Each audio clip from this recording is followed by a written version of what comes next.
Hi everyone, I welcome you all to our channel. तो आज हम 13 मई 2020 की जो इम्पोर्टेंट AIR न्यूज़ है और इंडियन एक्सप्रेस के एडिटोरियल हैं वो हम डिस्कस करेंगे। तो सबसे पहले टॉप हेडलाइंस देखेंगे, फिर जो 20 लाख करोड़ रुपीस का जो कल प्राइम मिनिस्टर ने अनाउंसमेंट किया है उसके बारे में डिटेल में देखेंगे। फिर एमिड टेंशन और लद्दाख LAC, तो LAC पर जो टेंशन चल रही है चाइनीज़ ट्रूप की वजह से, तो कल हमारे भी IAF ने वहाँ पे सुखोई 30 जो है वो डिप्लॉय कर दी है। ठीक है। Dehradun using app to monitor home quarantine, heat the difference, ये एक आर्टिकल है जो कि मतलब ये बताया गया कि जो लॉकडाउन एग्जिट की जो स्ट्रैटेजी होगी वो ज़्यादातर मतलब रीजनल नीड्स पे स्पेसिफिक होनी चाहिए। देन बिल्डिंग ट्रस्ट है आरोग्य सेतु ऐप से related. Then being live with the virus, तो वायरस के साथ ही रहना होगा, तो ऐसा मतलब इस आर्टिकल में पूरा समझाया गया। Dear fellow parents and teachers, तो ये जो आर्टिकल है, एक आपने अभी रिसेंटली एक केस सुना होगा बॉयज़ लॉकर रूम्स का। ठीक है। तो उनका एक शायद सोशल मीडिया इंस्टाग्राम पे ग्रुप था कोई, तो उस टाइम उस पे वो मतलब फिल्दी कन्वर्सेशन और ये सब होता था। तो इससे रिलेटेड काफ़ी बेहतरीन एक आर्टिकल यहाँ पे आया है कि कैसे मतलब पेरेंट्स को ये चीज़ टैकल करनी चाहिए, टीचर्स को। तो हेडलाइंस देख लेते हैं। PM Modi announces special economic package worth ₹20 lakh crore to kick start economy. Prime minister says lockdown 4 will be different with the new rules. Leading industry bodies welcome the economy package. 5 special flights to bring back, जो Vande Bharat mission है उसके तहत दूसरा मतलब special flight चलेंगी।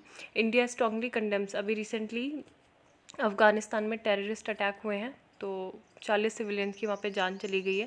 उत्तर Pradesh basic education board announces assistant teacher written exam result, तो ये news थी। और इसके अलावा एक युक्ति पोर्टल है। ठीक है। तो युक्ति पोर्टल जो है union home resource development ministry ने 12 अप्रैल 2020 को ज्ञान प्रौद्योगिकी और नवाचार के साथ कोविड-19 का मुकाबला करने के लिए युक्ति वेब पोर्टल लॉन्च किया है। ठीक है। तो युक्ति की जो अगर फुल फॉर्म है तो वो क्या है, वाई फॉर यंग।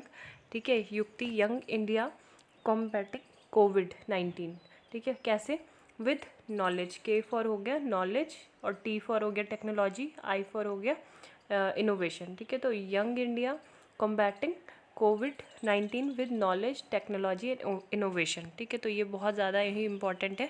युवा भारत ज्ञान प्रौद्योगिकी नवाचार के साथ कोविड-19 का मुकाबला करें। ठीक है। इसका उद्देश्य क्या होगा कि भारत सरकार का प्राथमिक उद्देश्य शारीरिक एवं मानसिक दोनों तरह से देश के एकाडमिक समुदाय को स्वस्थ रखना है और छात्रों के लिए उच्च गुणवत्ता वाले शिक्षण वातावरण को निर्मित करना है।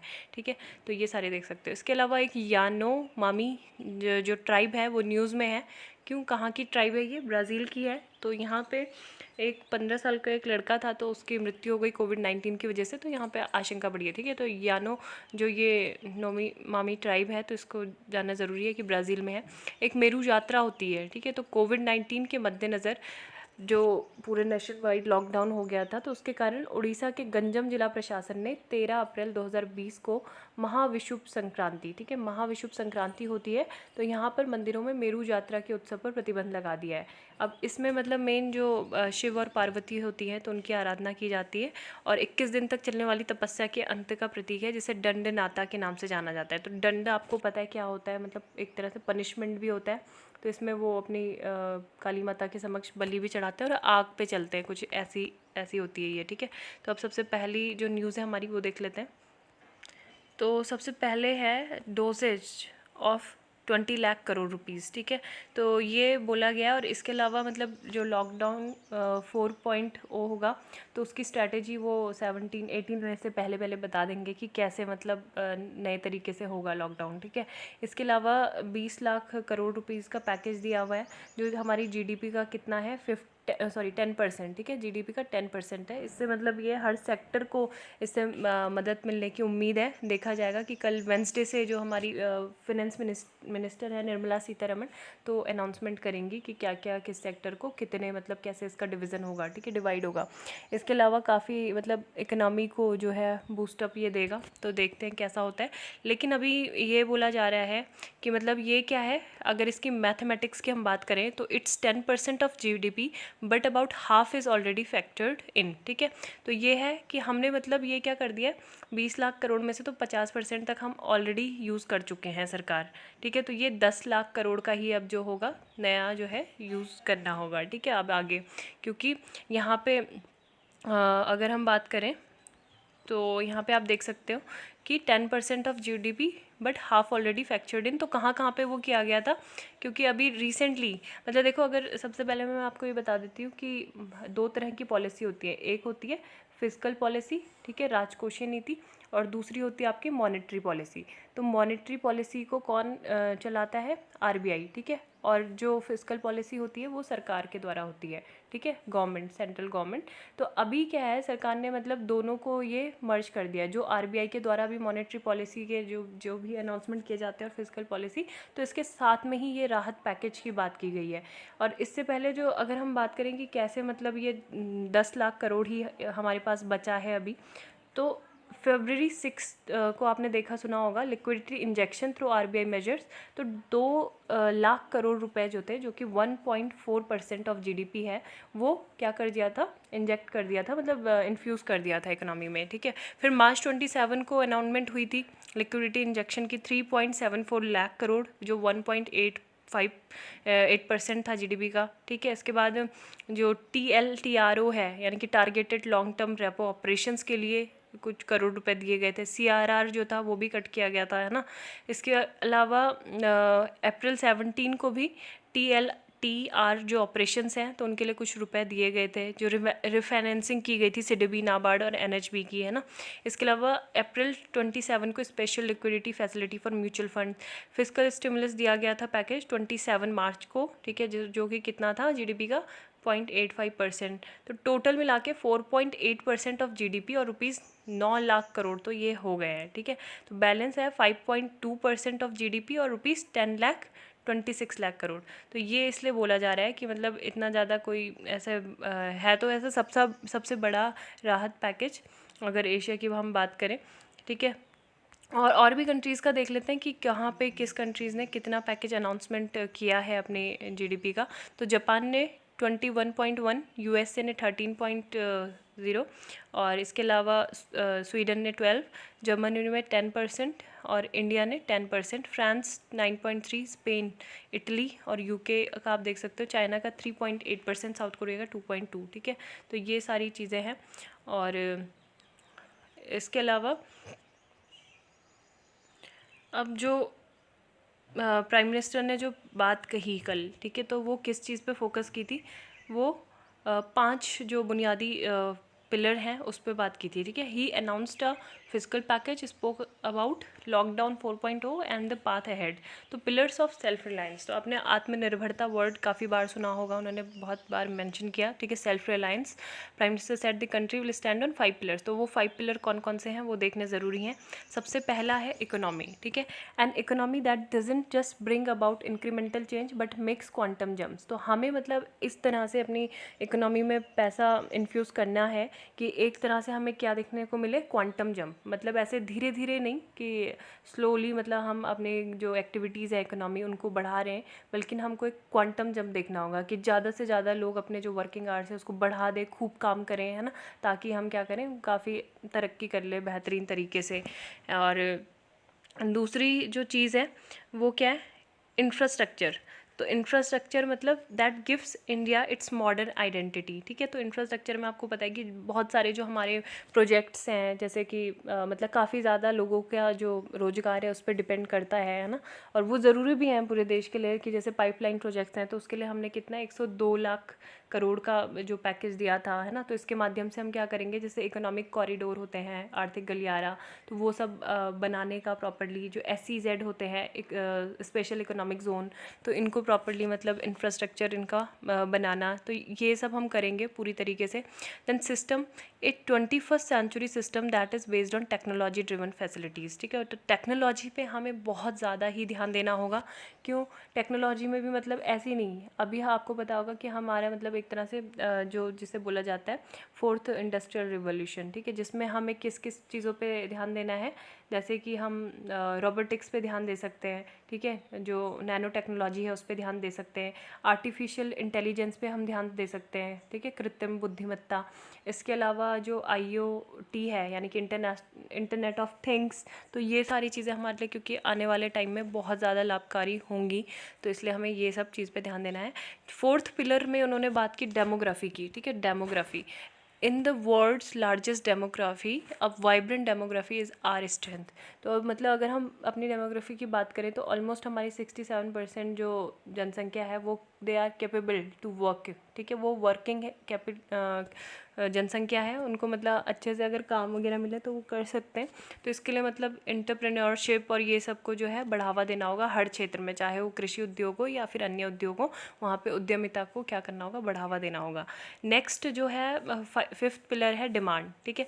तो डिमांड में उन्होंने क्या बोला है, we need to fully utilise the potential of demand and supply chain. तो अभी आपने देखा है कि कहीं पे मतलब किसी प्रोडक्ट की डिमांड ज़्यादा है तो सप्लाई उसकी कम है, ठीक है, कहीं पे सप्लाई ज़्यादा है तो डिमांड कम है। तो ये मतलब बिल्कुल भी इक्विलिब्रियम नहीं बन रहा है इन सब चीज़ों का। तो हमें मतलब ये भी करना होगा और अपने जो प्रोडक्ट्स हैं, ठीक है, तो प्रोडक्ट्स में क्या करना होगा, क्वालिटी को मेंटेन करना होगा। क्योंकि अभी जनरली जो हमारे जो अगर ग्लोबल इमेज देखें हमारे अपने इंडिया के प्रोडक्ट्स की, तो वो हम क्या कर रहे हैं, मतलब इतना ज़्यादा उस पर फोकस नहीं करते, हम क्वांटिटी पे फोकस करते हैं। लेकिन अगर हमने ग्लोबल सप्लाई चेन में अपना थोड़ा इस्टेब्लिशमेंट वहाँ पे बनाना है, तो हमारे जो इंडस्ट्री प्रोडक्ट्स हैं तो उनकी क्वालिटी में हमने क्या करना होगा, ध्यान देना होगा, ठीक है। तो ये है डिमांड और सप्लाई चेन को मेंटेन करके रखना होगा। Fiscal relief focus, the prime minister said 20 lakh crore rupees relief package will focus on land labour liquidity laws, ठीक है। तो ये किस पे फोकस करेगा, भूमि, श्रमिक, तरलता और जो कानून है उन पे फोकस करेगा। This is an unprecedented crisis, we have to protect ourselves and move ahead as well, becoming self reliant is only way to make the 21st century belong to India, ठीक है। तो ये सारी चीज़ें उन्होंने बोली हैं और जो 4.0 विल हैव कम्प्लीटली डिफरेंट, ठीक है। और तो यही चीज़ याद रखना कि आत्मनिर्भर भारत अभियान इसे बोला गया है, ठीक है, Atmanirbhar Bharat self reliant India movement. तो नेक्स्ट न्यूज़ देख लेते हैं। एक ये है Dehradun using app to monitor home quarantine, ठीक है। तो देहरादून जो है ये ऐप यूज़ कर रहा है ताकि लोग मतलब प्रॉपर्ली जो क्वारंटीन के जो रूल हैं उनको फॉलो करें। तो सबसे पहले इस ऐप का जो नाम है वो देख लेते हैं, ठीक है। District administration ensure that an application called IGIS Geolocator is installed in the smartphone of every person who enters Dehradun. Dehradun में जो भी आएगा पर्सन, जो भी व्यक्ति एंटर करेगा, तो ये IGIS जियो लोकेटर है इस ऐप, ये ऐप, ठीक है। तो उसको इंस्टॉल करना उसके लिए ज़रूरी है।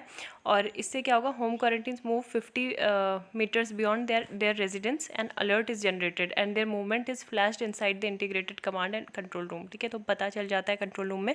इसके अलावा अगर जो व्यक्ति ये जो नॉर्म्स हैं, ठीक है, तो ये इनका अगर पालन नहीं करेगा तो उसको मतलब सज़ा भी मिलेगी under disaster management and epidemic disease act के अंदर, ठीक है। अभी तक तो ऐसा नहीं हुआ लेकिन मिल सकती है। इसके अलावा अगर जिन व्यक्तियों के पास स्मार्टफोन्स वगैरह नहीं हैं, जनरली तो रहते ही हैं, पर अगर नहीं है तो वो जो आंगनवाड़ी वर्कर और आशा वर्कर्स हैं तो उनको बोला गया है कि वो मॉनिटर करें इन व्यक्तियों को, ठीक है। In the control room names of all those in quarantinees are displayed the coloured coded circles. तो ये सारी चीज़ें हैं। और नेक्स्ट न्यूज़ देख लेते हैं। हाँ, तो एक यहाँ पे ये था smoking and Covid recent claims and new findings.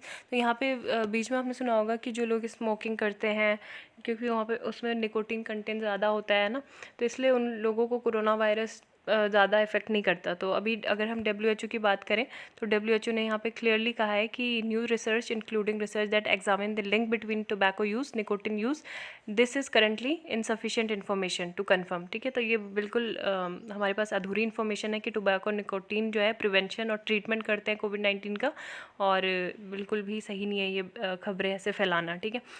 इसके अलावा यहाँ पे Aarogya Setu who all can access your data and when. तो यहाँ पे गवर्नमेंट की क्लैरिटी आई है for sharing of data collected by app with government agency as well as third parties.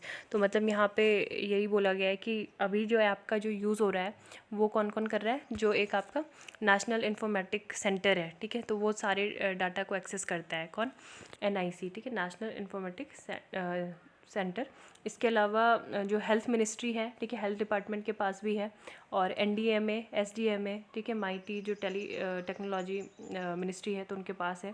तो ये क्या करेंगे, 180 डेज़ तक ये डाटा जो है स्टोर रहेगा, उसके बाद ये पूरा डाटा जो है डिलीट कर दिया जाएगा, ठीक है। तो इस चीज़ में क्लैरिटी ये दी गई है।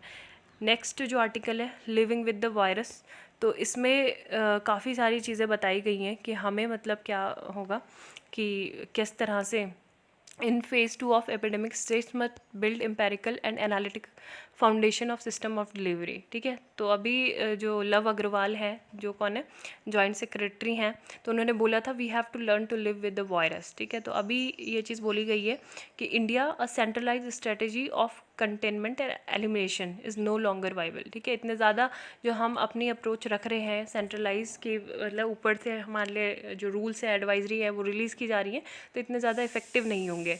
हम मेन जो इफेक्टिव बनाना है वो किसे बनाना होगा, रीजनल इंस्टीट्यूट और जो कम्युनिटी है ना, कम्युनिटी और regional institute who must play a crucial role. तो लोकल लेवल पे ही क्या करना होगा, हमें काम करना होगा इसके लिए। और the infamous epidemic disease act of 1897, it's amendment and a very loop sided interpretation of the national disaster management act 2005। तो मतलब अभी के लिए तो ये हमने चलो इसको रिवाइव किया है, मतलब एक्ट को क्या कर रहे हैं हम, काम में ला रहे हैं ना। और लेकिन बाद में क्या होगा कि जब अभी जैसे सपोज़ अगर आपने किसी भी डॉक्टर पे या उसको मतलब अब्यूज़िव कुछ लैंग्वेज बोली या फिर अभद्रता की डॉक्टरों के साथ, तो आपको अरेस्ट कर दिया जाएगा इस एक्ट के ख़िलाफ़। लेकिन आगे भी तो ये सारी चीज़ें हो सकती हैं, है ना, तो इसको मतलब कंटिन्यू रखा जाए, तो ये चीज़ ही बोली जा रही है। इसके अलावा जो एक्ट है ये क्या होना चाहिए, various plans to be produce at the national, state and district level. तो अभी तक हमारे पास ऐसे कोई डॉक्यूमेंट्स अवेलेबल नहीं है ना। और काफ़ी ज़्यादा जो है ये एक्ट्स जो है scientific institutions and to undertaking useful studies, तो ये इनका यूज़ किया जा सकता है कि मतलब एक तरह से उपयोगी जो वैज्ञानिक संरचना है ना, उनका अध्ययन करने के लिए प्रेरित कर सकते हैं। लेकिन अभी तक केवल क्या हो रहा है, जो दिशा निर्देश हैं वही दिए जा रहे हैं, जो एलिट जो ब्यूरोक्रेसी है, कुलीन नौकरशाही, और कुछ जो केंद्रीय वैज्ञानिक एजेंसी हैं, तो उन्हीं के हाथों में ये सब केंद्रित है। ठीक है, जो कि ऐसा होना नहीं चाहिए, मतलब सभी को होना चाहिए। इसके अलावा जो मेडिकल जो ट्रीटमेंट है, मतलब वो होना चाहिए कि जैसे इंश्योरेंस वगैरह होना चाहिए, है ना, हर व्यक्ति को ये उपलब्ध होना चाहिए। टेली मेडिसिन ज़्यादा फोकस करना चाहिए। और जो जितने भी मतलब लोग हैं, ठीक है, तो उसमें क्या होना चाहिए, लोगों के लिए ये ज़्यादा सिस्टमेटिक तरीके से होना चाहिए। और इसमें साइंटिफिक अप्रोच ही अपनानी चाहिए, कि ऐसा नहीं कि कोविड-19 जो है, बहुत सारे जो मिनिस्टर भी हैं, कुछ एमएलएज बने हुए हैं, तो अपना पैसा ऐसा दे के बने हैं, तो उनको वैसी तो कुछ नॉलेज नहीं है, तो उनकी साइंटिफिक जो टेम्पर है वो बिल्कुल लो है, तो वो भी बोल देते हैं कि मतलब गौमूत्र से ये ठीक हो जाता है ना, ये सब हो जाता है। तो ये सारी चीज़ों से दूर रहना होगा। तो मतलब इस तरह से होना चाहिए कि व्यक्ति में क्या हो, राजनीतिक समझ भी हो और वैज्ञानिक दृष्टिकोण भी हो। तो यहाँ पे इन्होंने एक एग्जाम्पल भी दिया था कि जैसे कि मतलब जिस क्षेत्र में जो जो व्यक्ति निपुण है, उस क्षेत्र में उस व्यक्ति को ही क्या किया जाए, उसकी ड्यूटी होनी चाहिए, है ना। तो जैसे कि अगर क्या है, empirical and analytic foundation of delivery and to talk to each other experience, it is for to deepen political understanding and to bring them to expect some arguments and matching actions and not merely hope to be beneficiaries। तो ये सारी चीज़ें इसमें बोली हैं। और we develop more regional and more convenient and vernacular models of managing our societies। The epidemic provides us a unique opportunity to move in this action। ठीक है, तो ये बोला गया है इसमें। और एक ये है यहाँ पे कि जो मतलब विलेज और सिटी लेवल है, तो वहाँ पे भी प्रिपेयर्डनेस को इम्प्रूव करना होगा, क्योंकि काफ़ी ज़्यादा जो there are several task which are scientific agency need to do. The first to uncover the regional parameters of the disease. ठीक है, तो उसको जानना होगा हमें। और जो ट्रैजेक्ट्री हैं, मतलब this will help in both clinical logistical matters, तो ये सारे हमको पता होने चाहिए। This must be done through careful documentation of the cases, मतलब हमें केसेस जहाँ पे भी हो रहे हैं उनकी जोग्राफ़ी, उनके सोशियो इकोनॉमिक बैकग्राउंड क्या हैं और देयर क्लिनिकल रिस्पॉन्सेस क्या थे, तो ये सारे हमें रिकॉर्ड करने होंगे, एनालिसिस करना होगा इसका। ठीक है, और यही सब चीज़ें बोले हैं कि लॉजिस्टिकल नीड्स वैसे क्या होती हैं कि मतलब वहाँ पे बेड होने चाहिए, है ना, और हॉस्पिटल बेड, और देयर डिस्ट्रीब्यूशन सही से होना चाहिए, एम्बुलेंस सर्विसेज होनी चाहिए। ठीक है, सार्वजनिक जो यातायात के साधन है वो सारे होने चाहिए। जो बेसिक एमिनिटीज़ की ज़रूरत होती है, जैसे कि रोटी कपड़ा, उनको मिलना चाहिए। Welfare services, periodic assessment analysis bye regional store would ensure that. तो ये सारी चीज़ें हैं, इससे जो लकुने हैं वो ओवरकम किए जा सकते हैं। हीट द डिफरेंस में यही चीज़ बोला गया है कि जैसे 4 स्टेट्स जो हैं, Maharashtra, Telangana, Punjab, West Bengal were of the view that the lockdown should be extended. ठीक है, तो ये जो राज्य हैं इन्होंने 17 मई के बाद भी यहाँ पे पूरी तरह से लॉकडाउन एक्सटेंड हो सकता है। और इसी के साथ Chhattisgarh, Bihar, Tamil Nadu, Karnataka, Andhra Pradesh express reservation about the resumption of passenger trains. तो इन्होंने ये चीज़ बोली है। तो इसमें क्या है, the resumption of economic activities in district that had not seen a single covid case in the last 3 weeks of April. तो वहाँ पे क्या होंगे, ग्रीन जोन्स हैं, तो वहाँ पे रीओपन हो जाएंगी सारी जो फैक्ट्रीज हैं, इंडस्ट्रियल यूनिट्स हैं, रिज्यूम हो जाएंगे operation, e commerce, non essential items recommence. ठीक है, और तो इसमें कुछ ज़्यादा तो खास है नहीं, बस यही चीज़ बोली गई है कि major lesson from the nearly 2 month long battle against the corona virus that the country's demographic, economic and cultural diversity do not allow for one size fits all approach. तो सक्सेसफुल स्ट्रैटेजीज, मतलब ऐसा नहीं होना चाहिए कि आप centre हैं तो मतलब एक एडवाइजरी जारी कर दी और सभी के लिए, मतलब पूरे स्टेट्स के लिए एक तरह का प्लान हो गया है ना। मतलब हर स्टेट्स को अपनी तरह से करना चाहिए कि जहाँ पे अगर केसेस कम हो रहे हैं तो वो कर सकते हैं अपनी सर्विसेज रिज्यूम। इसके अलावा जो मतलब जो ऑरेंज, रेड और ग्रीन जोन है वो खुद से कैटेगराइजेशन इसमें कर सकते हैं, है ना। तो ऐसा नहीं है कि एक आपने पॉलिसी बना दी और उसमें ही सारी जो स्टेट हैं वो आ जाएंगे, है ना। तो सारी स्टेट्स की अपनी अपनी होनी चाहिए। और Kerala, Karnataka, Orissa and parts of Rajasthan, Telangana ये काफ़ी बेहतर काम कर रहे हैं। ठीक है, क्योंकि इन्होंने जो था अपना जो मेन जो नॉलेज लिया वो कहाँ से लिया, रीजनल स्पेसिफिटीज़। ठीक है, स्पेसिफिसिटीज़, तो इसलिए स्पेसिफिक सिटीज़। ठीक है मतलब इन्होंने क्या था कि रीजनल लेवल पे अपना जितना भी जो आंकड़े थे वो सब इनको उनके बारे में अच्छे से जानकारी थी बेहतर तरीके से। इसके बाद इन्होंने अपनी एग्जिट स्ट्रैटेजी जो थी वो इसके बेसिस पे वो क्या की, ऑफिशियली अनाउंस किया, है ना। तो ये सारी चीज़ें, माइक्रो प्लानिंग होनी चाहिए, broad principle including deciding which areas to open up should be left to the states. ठीक है, तो स्टेट पे छोड़ देना चाहिए। बिल्डिंग ट्रस्ट में यही चीज़ बोली गई है कि trust is an essential ingredient for the success of Aarogya Setu in helping to contain the pandemic because it must acquire critical mass of user to be any use. ठीक है, तो ये चीज़ इसमें बोली गई है। और द डाटा में be shared only with the research community in anonymous form, breaches will attract penalties. ठीक है, तो अगर किसी ने ब्रीच किया इसका तो डिज़ास्टर मैनेजमेंट एक्ट के तहत पेनल्टीज़ भी लगेंगी, तो इसलिए ये इंपॉर्टेंट था। सीइंग अ न्यू सिटी, तो इसमें यही चीज़ बोली गई है कि मतलब लॉकडाउन के बाद और ये जो कोरोना वायरस पेंडेमिक है तो इसने हमारी जो सिटी को देखने का तरीका है वो ही बदल डाला है पूरी तरह से, है ना।